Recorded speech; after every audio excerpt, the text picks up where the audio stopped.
Well, it really started even before that, when it was still going back and forth. Still, we had the lead in the third quarter. The way we were executing offensively at the start of the third quarter was different than the way our ball and our bodies and the momentum and rhythm was working in the first half. And it can go. It's always fragile in this league to find that momentum and rhythm. Got to a little bit of a different game and settled. Weren't really working the offense for the best available shots. And while we didn't defend at all in the first half, second half we were a little bit more competitive, but our offense was got us in trouble. And they obviously had way too many in the open court, either off of our miscues on turnovers or anytime they would attack, just to not get guys back on the release. And those were relief points in a very competitive game. To have 23 like that, those are backbreakers. You guys only had one more turnover than them, but they had 13 more points on. Anything that you noticed and why they were so successful when they were able to get into the other direction? Yeah, those were runouts. Well, first of all, the turnovers that were pick sixes. They had more than a handful of those, but then also our dribble penetrations that were at the rim and long threes ended up in runouts, which that's unlike us, and you can't give those up. But again, the offensive execution, making them have to work to defend, getting your offensive balance, that's just as important to your defensive balance as what you're doing defensively once it gets into the half court. Like I said, it was a tale of two halves offensively, and that probably as much as anything got us in trouble. I know I'm not going to get you to put your no excuse mentality on the shelf, but how much better would it have been if you had a couple more bigs? No, it doesn't matter. If the way we were playing, I don't know if that would have mattered.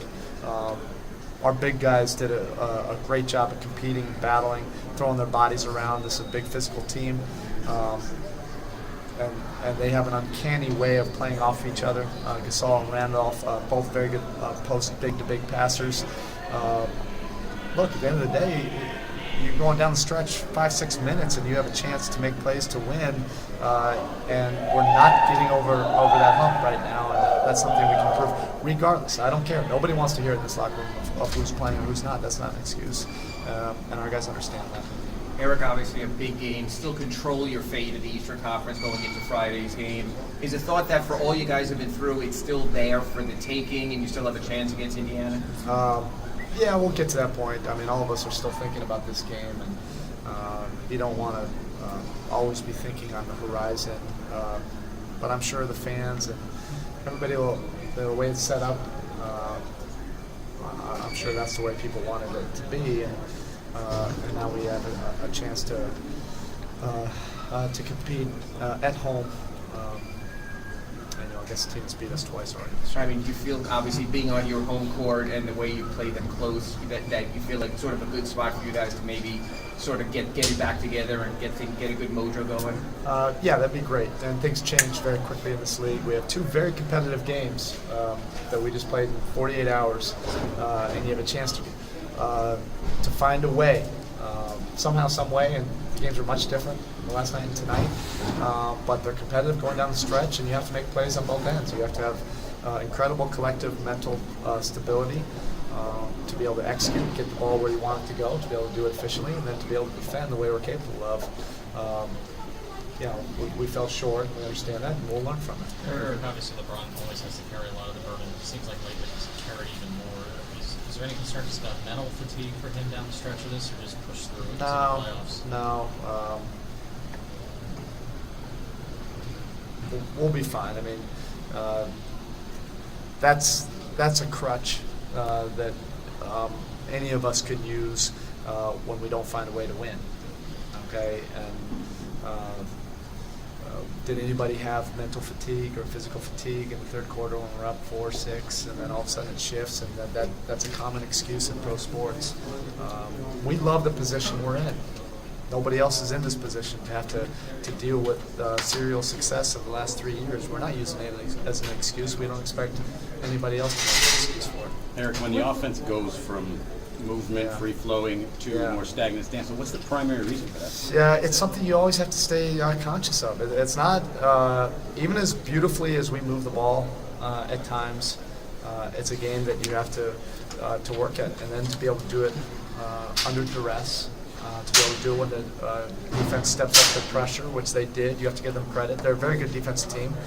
Crowd noise, all of that. You have to manage all of those things, and then be able to understand 5 people working together to get the best available shot. You're not relying on just one person. That's the thing about momentum, rhythm, flow teams.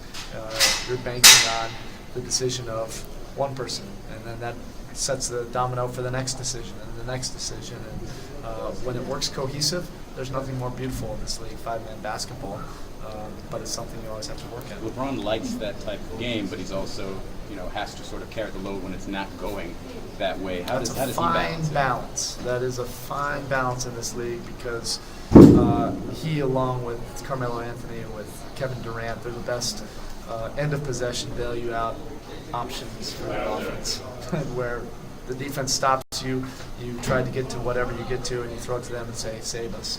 And there's very few guys in this league that can do that. He can do that with the best of them. But that can't be your offense, and we understand that. Playing such cohesive basketball like the Grizzlies do, would you say that that's what makes them such a tough matchup? Well, they've proven themselves. We have ultimate respect for them and the battles they've been through. You respect their physicality and the way they defend. There's no question about it. So in the last, I think it's been 3 games. You noted and updated us on how players work.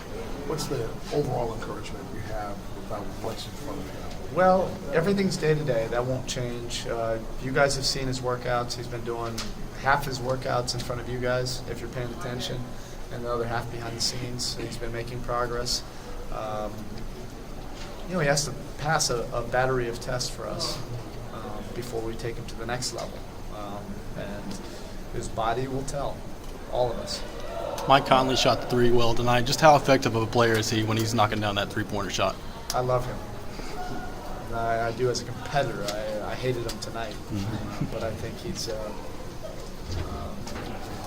brilliant point guard. Obviously, the Grizzlies are, fighting for their, spot in the playoffs this season. What makes them a team that most other teams don't want to play in the playoffs? Just what I said.